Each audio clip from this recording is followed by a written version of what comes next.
So as we talk about the topic of electric bikes and air quality, I'd like to invite our next panelist, Will Toor. Will, can you talk a little bit about when the Colorado Energy Office determined that e-bikes could really play a role in being a strategy towards air quality? And what impacts are you hoping to see from the program? When we began working on e-bikes, it really did come out of the pandemic. And early in the pandemic, we were seeing, all of these impacts on communities.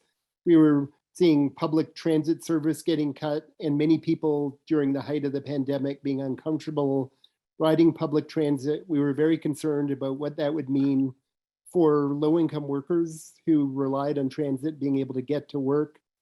We were also, at the same time seeing all of the impacts on small businesses and restaurants. And there was really a conversation between our Department of Environmental Health, the Energy Office, and then Shoshana Liu, who runs our Department of Transportation, in which we sort of jointly came up with the idea of doing an e-bike pilot program and doing a Main Street pilot program to support repurposing street space in downtowns from vehicles to things like restaurants and pedestrian and bicycle use.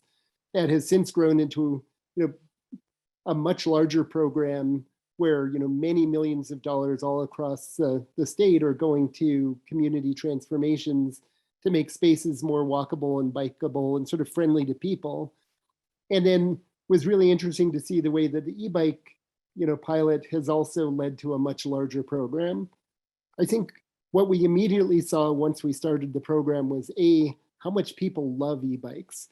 We work on a lot of different issues, and I'm not sure that there's anything else that we've worked on that has gotten as much sort of instant and positive community reaction as working on e-bikes.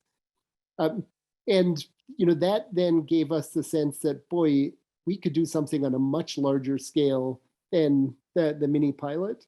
So we immediately moved to a somewhat larger pilot program that was working with organizations in Pueblo, Fort Collins, Denver, Boulder, and the northern metro area to work with community organizations to help get e-bikes to low-income Coloradans. Coming out of that, we then had the sense of, again, we could be doing something much larger than this. And really sort of two ideas emerged from that.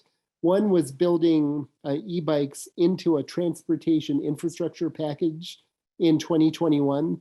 The legislature did a large transportation funding package that included creating 3 new transportation electrification enterprises that are funded by fees on rideshare like Uber and Lyft, and fees on residential delivery like Amazon delivery. And one of those enterprises, the Community Access Enterprise, which is managed by the Energy Office, is focused both on building out electric vehicle charging infrastructure, but also in supporting equitable access to electric vehicles.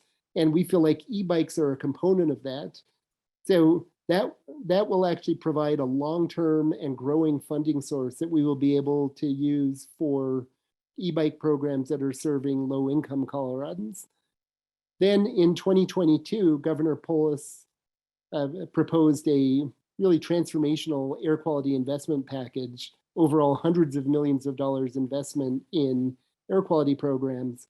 And one of those programs is the e-bike rebate program. So $12 million, of which about $1 to $2 million will be going to sort of growing some of these programs, working with community organizations on low-income e-bike access, and then approximately 10 million of it will be going to rebates to provide low and moderate income Coloradans easier access to e-bikes. We're in the process of designing that program and haven't yet set the final rebate amounts, but anticipate that we'll be launching that program early in 2023.